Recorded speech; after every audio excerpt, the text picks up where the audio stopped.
Now, this is AI Awareness and Ethics, Volume 2.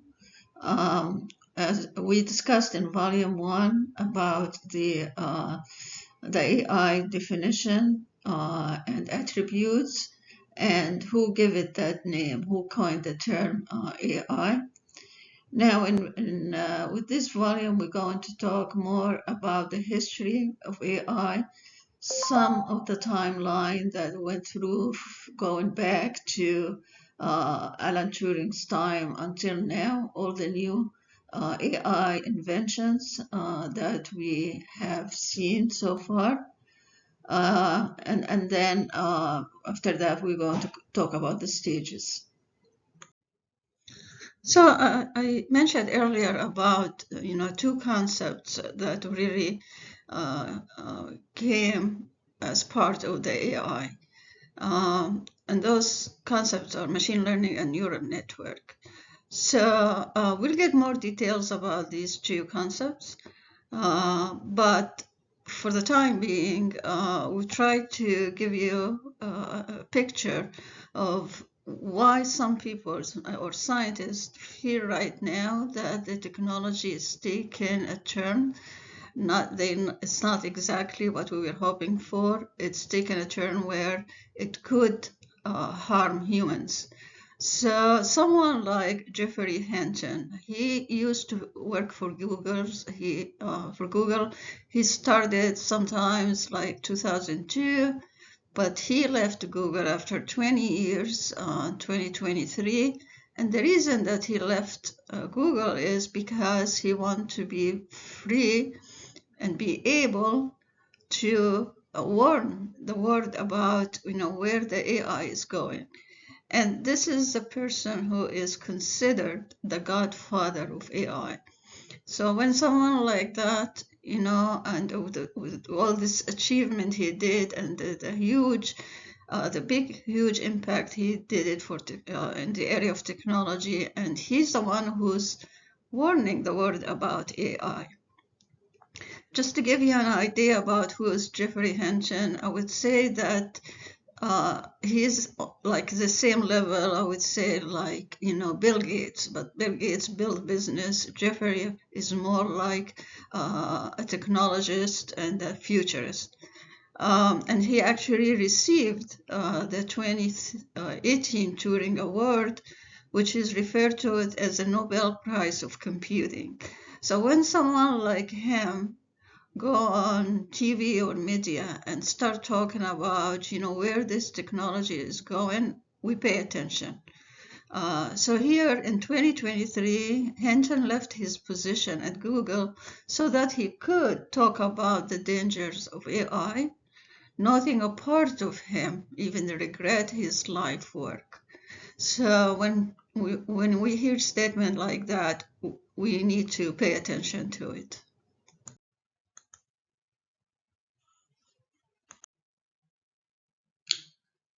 So the question now is, when did it all started? What's the history of AI, when it started? So during World War II, probably in the middle of it, and the Germans were ahead of the Alliance. So the Alliance leaders, both Churchill and Roosevelt, the Prime Minister and the President, got together to put a plan of how they can defeat the Germans. So one of the ideas was to come up with a machine that would be able to decrypt the encrypted encrypted code that the Germans used to use in communicating with their different locations and their soldiers and leaders. The Germans used a machine called Enigma and was responsible for doing the encryption for their messages. So the Alliance commissioned one of the top computer scientists and mathematician at that time, and that was Alan Turing. and he was able to come up with a machine to decode that or to decrypt the code, and that allowed actually the Alliance to be ahead of the Germans and even to defeat them after that. So because of his contribution to science and technology, years later, Alan Turing is considered the grandfather of AI. He also developed a methodology to define if a specific invention or a device is qualified to be an AI. So it's a kind of test any device has to go through in order to be qualified as an AI. And it's a very simple test. So what they do is they bring a human, very intelligent person, and they bring the device or the invention. And then there'll be a judge who would give them specific task. So if the machine or this invention produced or the outcome of their work is similar to the one for human, then consider that device to be an AI. I expect that in few years that test probably needed to be modified because scientists are looking for a device or invention that goes beyond human intelligence. So eventually, at one time, there will be in the future, the test would be modified to show that the device is more intelligent than human. And actually, this whole idea is based on the point of singularity, which is associated with the black hole and the big rock when the whole world or universe started. And that's a point where anything beyond that point does not follow the rules of physics. So it's the same thing with technological singularity, because it's actually at this point just a hypothetical future point where that growth of technology becomes uncontrollable and irreversible, resulting in unforeseeable consequences for human civilization. And this concept is often associated with the emergence of superintelligent that surpass human intelligence and can improve itself. Now, Turing Institute, I guess I said it before, it is really responsible for the strategy and the roadmap for AI. But if we look at that institution and look at some of the scientists that they are strongly associated with, that makes us a little bit concerned, because if the institution or the strategy say stage 10 would be godlike AI, and when we look who really the one that has influence on the strategy, some of the top scientists, but they also some of them are considered atheists and do not believe in God, like Stephen Hawking and Richard Dawkinson.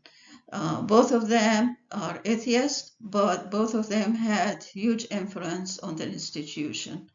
So when we look at that and we look at the stages that the AI is going to go through it and super exceed human and will have a self-awareness that is much higher than the self-awareness of human, it makes us wonder, and just we need to keep our eye open about the future of AI, where it's going, to make sure that the fact that there is no machine or device can be like God. And this is one of the things that we ask now when they start putting regulations, either government regulations or the ISO regulations, and we're going to talk about ISO later. But we ask them, the name of God should not be associated with any technology. And later, a few pages, we're going to talk about the 10 stages of AI in more details as they define it so far. But for the time being, this is a history of computing and AI, and that's how it started. So here, this picture shows us some of the relationship or association between different scientists and Turing Institute, and also the one of the first computers probably was in the mid-40s. But the reason I'm showing that is here we have Alan Turing and the Turing Institute that was named after him. I'm also showing a picture of Stephen Hawking because he was very strongly associated with the Turing Institute, which made me, think about the fact that the roadmap that the institute defined, maybe it's influenced by scientists who are also atheists. Because when someone says, the stage 10 will be godlike AI, make us wonder about who's influencing that and why they're using the word God and something like that. But there is also something very interesting in this picture, because it's like the beginning of generative AI and also Google. So as you all know, that Steve Hawking was diagnosed with ALS in early stage of his life. I think he was 12 or 13. And the doctors told his mother that he would not make it for another, maybe just 1 year, which was, of course, devastating. But actually, he lived until he was 77, and he died 10 years ago. But I want you to pay attention to his right ear. For someone who has ALS, they cannot walk and they cannot talk. But he was a very famous professor and also a researcher, and he was on the media all the time talking about his discoveries.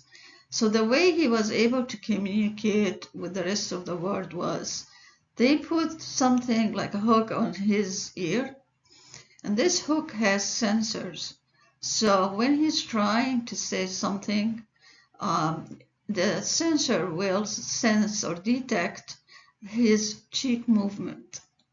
And then the sensor would take that and transmit it to the processor.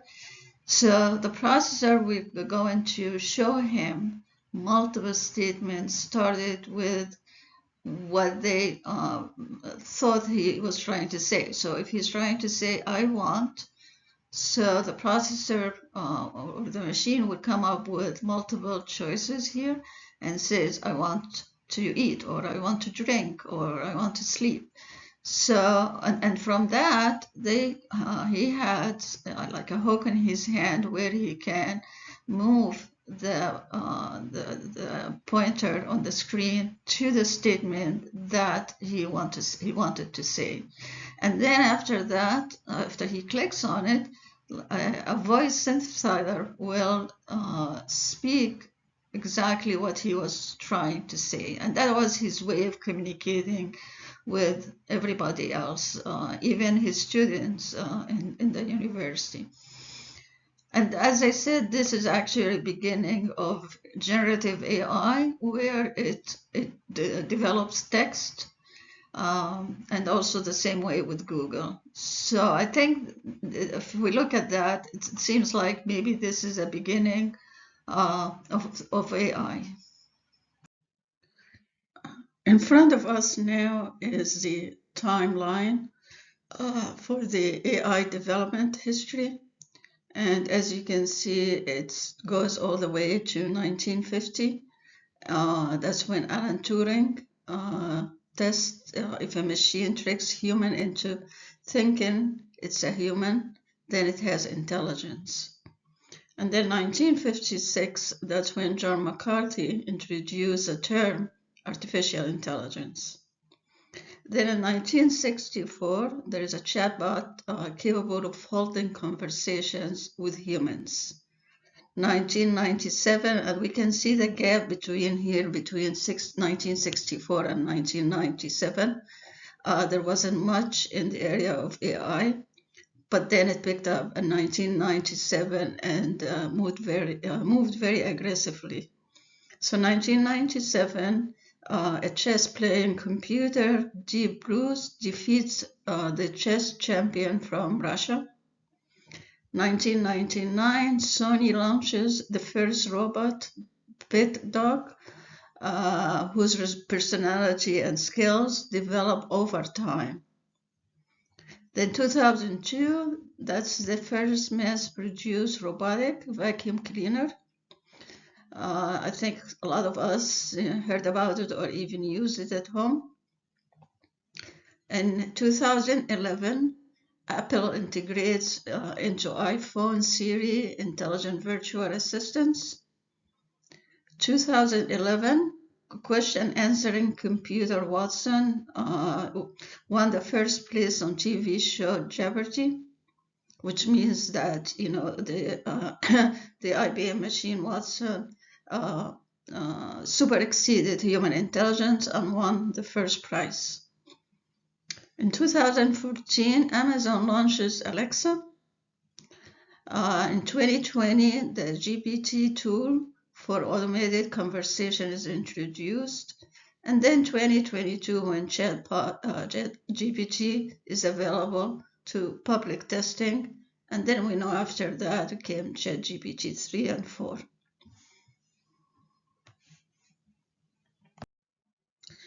So the graph we look at it that we have on the screen is showing us the market size of AI, and it's increasing at an unprecedented rate.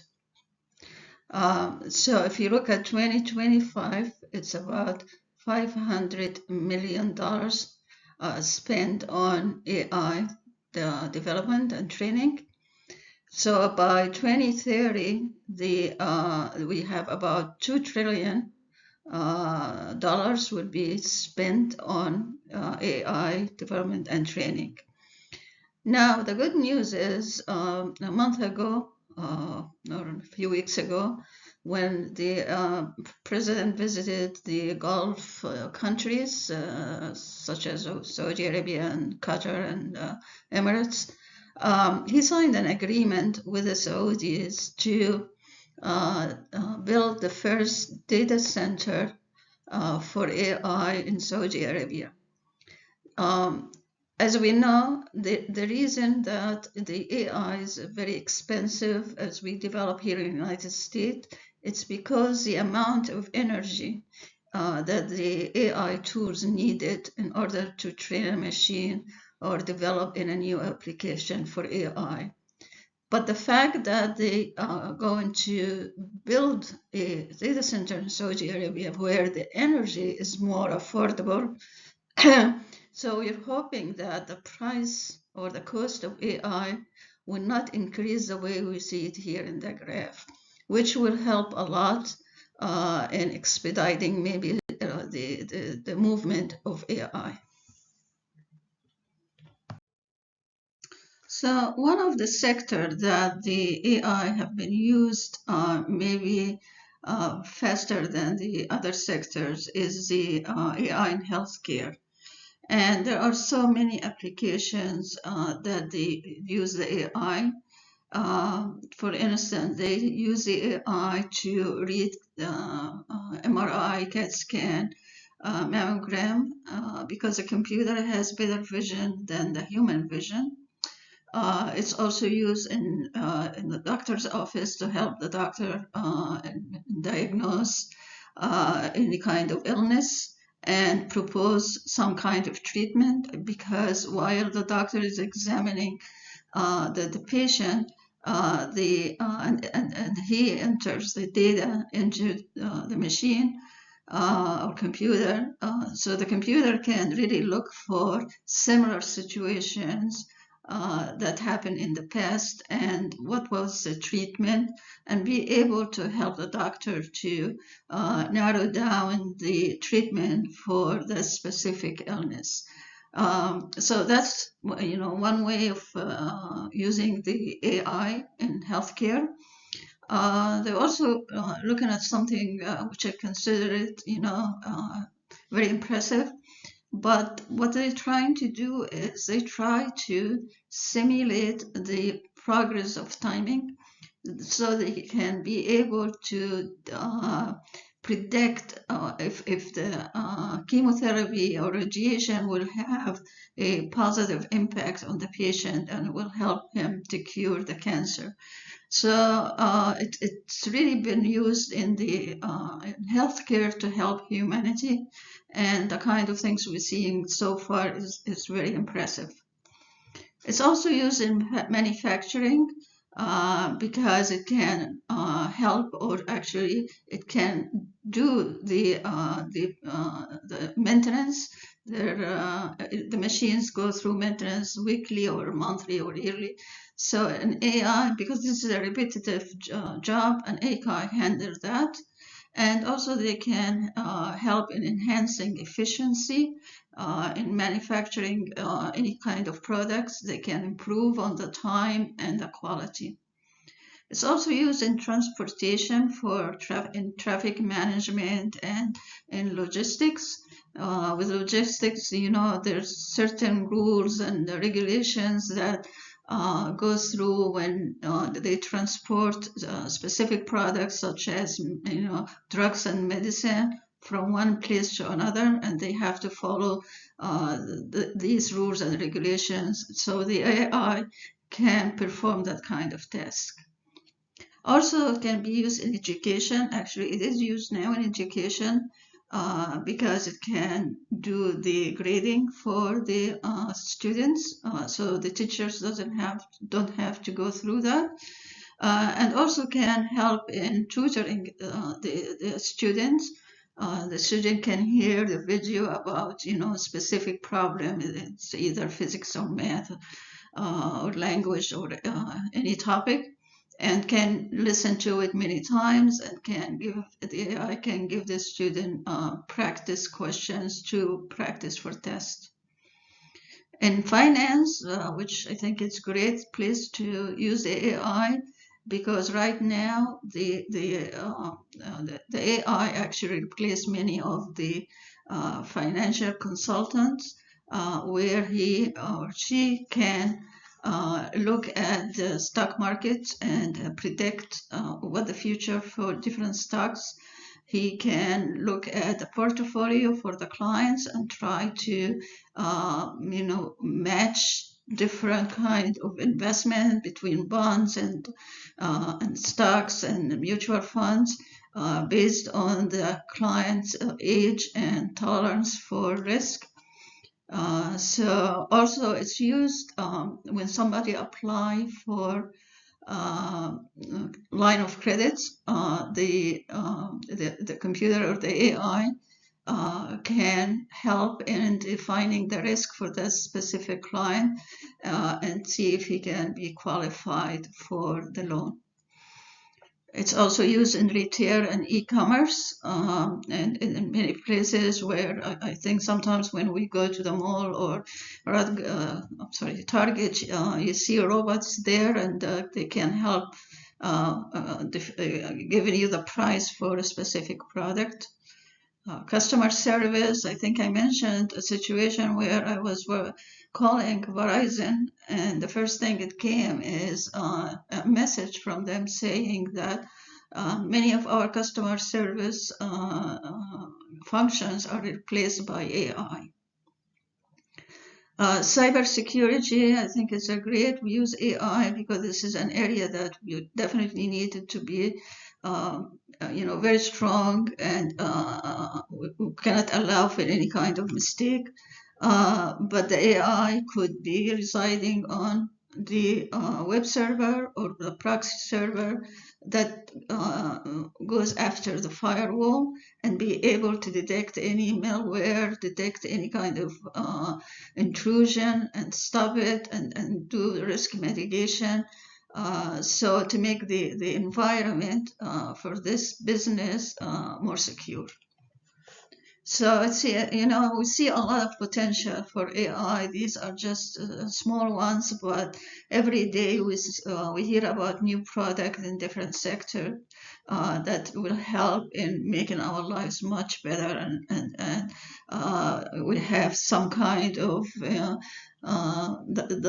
our life maybe would be more productive because we can focus on other things while the AI can perform the repetitive jobs or the jobs maybe we're not really interested in. But that doesn't mean the AI only do the repetitive jobs, because actually they do the jobs that require even more intelligence than human.